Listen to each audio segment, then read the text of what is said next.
Good morning students. आपका अपना YouTube channel BK bio teach में आप सबका स्वागत है। आज हम लेके आए हैं आप लोगों के लिए बहुत ही महत्वपूर्ण टॉपिक जो कि क्लास 12th का है और कई बार 12 के बोर्ड एग्जाम में यह क्वेश्चन आ चुके हैं। तो आप लोग इस वीडियो को ज़रूर देखिएगा और अभी नए चैनल पर नए होंगे तो सब्सक्राइब जरूर कर लीजिएगा। आज का हमारा टॉपिक है युग्मक जनन और भ्रूणोद्भव के बीच अंतर। कई बार बोर्ड एग्जाम में यह क्वेश्चन आ चुके हैं, ठीक है, इसलिए मैं आज आप लोगों के लिए लेकर आया हूँ। अक्सर बोर्ड एग्जाम में यह 2 नंबर का क्वेश्चन होता है जो कि डिफरेंस पूछते हैं, ठीक है। तो आज का हमारा टॉपिक है युग्मक जनन और भ्रूणोद्भव, मतलब डिफरेंस बिटवीन गैमेटोजेनेसिस एंड एम्ब्रायोजेनेसिस। मतलब युग्मक जनन जो है यह क्या है और भ्रूणोद्भव क्या है, इन दोनों के बीच अंतर आपको लिखने होते हैं, ठीक है। तो आइए शुरू करते हैं। देखिए, युग्मक जनन अंतर अक्सर इस तरह से ही लिखा जाता है परीक्षा में लिखिएगा तो आपको सटीक नंबर होगा, क्योंकि अंतर एक दूसरे का डिफरेंट होते हैं, ठीक है। तो गैमेटोजेनेसिस क्या है पहले हम इसके बारे में जानते हैं, उसके बाद हम लोग एम्ब्रायोजेनेसिस के बारे में जानेंगे। देखिए, जनन अंगों में युग्मक बनने की प्रक्रिया युग्मक जनन कहते हैं। हर एक जीवों में जनन अंग होते हैं और हर एक जीव एक निश्चित समय के बाद संतान की उत्पत्ति करते हैं, जनन करते हैं, जीव का निर्माण करते हैं। तो वह प्रक्रिया जो है जनन कहलाता है, ठीक है। जनन मतलब नए जीव बनाने की प्रक्रिया को जनन कहते हैं। लेकिन जनन अंगों में युग्मक बनने की प्रक्रिया युग्मक जनन कहते हैं। जैसे हर एक जीव में, जैसे मान लिया नर में क्या होते हैं, नर जनन अंग क्या होते हैं, वृषण होते हैं। उसी तरह से मादा जनन अंग होते हैं, अंडाशय। तो इन दोनों के ग्रंथियों में जो युग्मक बनता है या बनने की प्रक्रिया जो है वह प्रक्रिया युग्मक जनन कहलाता है, ठीक है। अब देखो, युग्मक का निर्माण कहाँ होते हैं, तो जनन अंगों में होते हैं। अब युग्मक का निर्माण अर्धसूत्री कोशिका विभाजन प्रक्रिया द्वारा द्विगुणित कोशिका से नर और मादा युग्मक का निर्माण होता है, ठीक है। युग्मक का निर्माण जो होते हैं अर्धसूत्री कोशिका मतलब जब कोशिका का विभाजन, जैसे मान लीजिए कोशिका है और इनसे क्या हुआ, 2 नए जीव बने, ठीक है। इनसे 2 जीव बने तो इनकी जो गुणसूत्र संख्या मान ले 46 है, तो इसमें जो युग्मक बना है इसमें गुणसूत्र क्या होगा, आधा होगा। तो क्या हुआ, अर्धसूत्री मतलब क्या होता है, आधी गुणसूत्र होते हैं, पिता से आधा माता से। तो इसमें क्या होता है, युग्मक में गुणसूत्र की संख्या आधी होती है। वही बताया यहाँ पे कि युग्मन का निर्माण अर्धसूत्री कोशिका विभाजन प्रक्रिया द्वारा द्विगुणित कोशिका से नर और मादा युग्मक का निर्माण होता है। अब जैसे यह कोशिका क्या है, द्विगुणित है, तो इससे जो कोशिका बना हुआ क्या बना, यन बना और गुणित बने, तो इसलिए द्विगुणित कोशिका से नर और मादा युग्मक का निर्माण होता है। अब नर युग्मक क्या होते हैं, नर युग्मक जो होता है शुक्राणु, नर युग्मक शुक्राणु तथा मादा युग्मक अंडाणु होते हैं। नर युग्मक क्या होता है, शुक्राणु, और मादा युग्मक क्या होते हैं, अंडाणु होते हैं, ठीक है। और देखिए, युग्मक में गुणसूत्र की संख्या जीवों के शरीर में मौजूद गुणसूत्र की संख्या से आधी होती है। अभी ऊपर में बताया कि जितना मान लिया किसी मनुष्य में क्या होते हैं, गुणसूत्र 46, लेकिन जो मनुष्य हैं, नर हैं, तो इसके जो युग्मक बनेंगे उसमें गुणसूत्र संख्या क्या हो जाएगा, 23 हो जाएगा।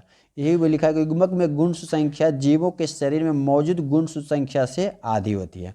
तो आपको समझ में आ गया होगा युग्मक क्या है, युग्मक जनन क्या है। ऐसे युग्मक जनन की पूरी प्रक्रिया एक स्पेशल वीडियो में आप लोग को मैं अपलोड कर दूंगा जल्द ही, क्योंकि युग्मक जनन जो है कई प्रक्रिया के द्वारा पूरी होती है, लेकिन यहाँ पे शॉर्ट में अंतर पूछा जाता है, इसलिए हम आपको शॉर्ट में अंतर के रूप में लेकर आए हैं। युग्मक जनन की प्रक्रिया जो है, मानवों में जो शुक्राणु जनन होते हैं वह अलग प्रक्रिया होता है, और महिलाओं में जो अंड जनन होते हैं वह अलग प्रक्रिया होते हैं, ठीक है। उसको नेक्स्ट वीडियो में आप लोग को अपलोड कर दूंगा, ठीक है।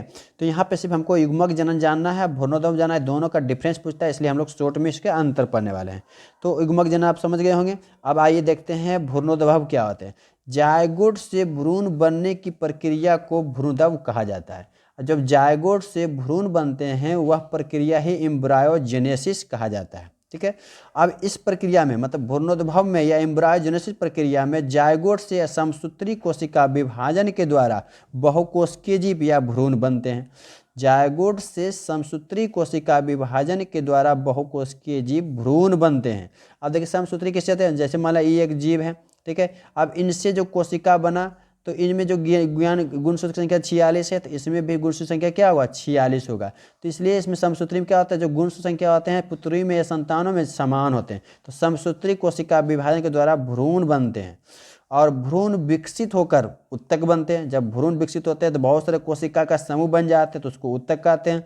फिर उत्तक जब बनेंगे तो किसी प्रॉपर प्रकार के अंग का निर्माण होगा। जब बहुत सारे अंग हो जाएंगे तो एक जनक बनेगा, जनकों के जैसा एक जीव का निर्माण हो जाएंगे। ठीक है, तो भ्रूण विकसित होकर एक नए जीव का निर्माण करते हैं और वह जीव कैसा होगा, जो उसके जनक होंगे उसके जैसा हो जाएगा।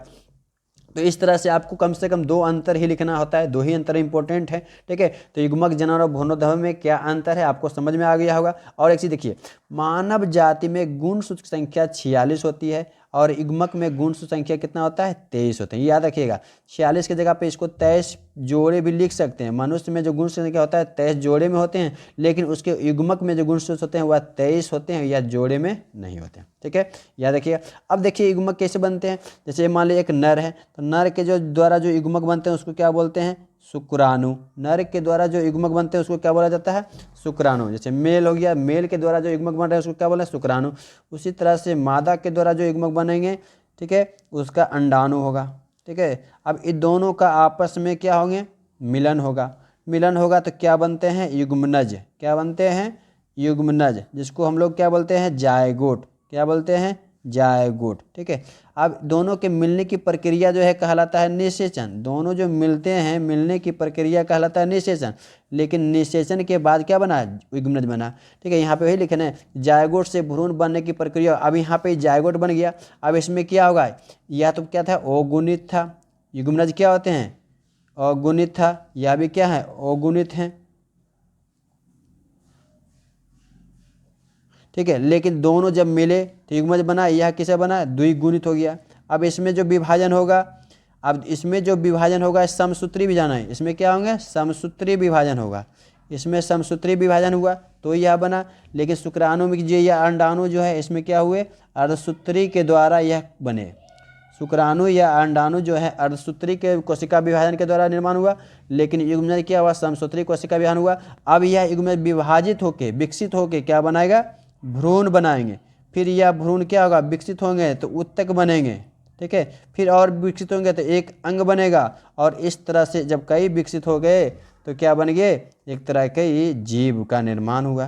तो इस तरह से जो है कोशिका विभाजन होते हैं जीवों में। ठीक है, नए जीव का निर्माण होता है। तो यहाँ क्वेश्चन जो आज हमारा था, युग्मक जनन और भ्रूणोद्भव क्या थे, ये दोनों का अंतर आपको दिए थे। ये तो मैं आपको एक्स्ट्रा जानकारी के लिए बता दिया हूँ। ठीक है, आप लोग को यदि वीडियो पसंद आए तो लाइक, शेयर और सब्सक्राइब जरूर कीजिएगा। नेक्स्ट वीडियो में फिर मिलेंगे, तब तक के लिए धन्यवाद, थैंक यू।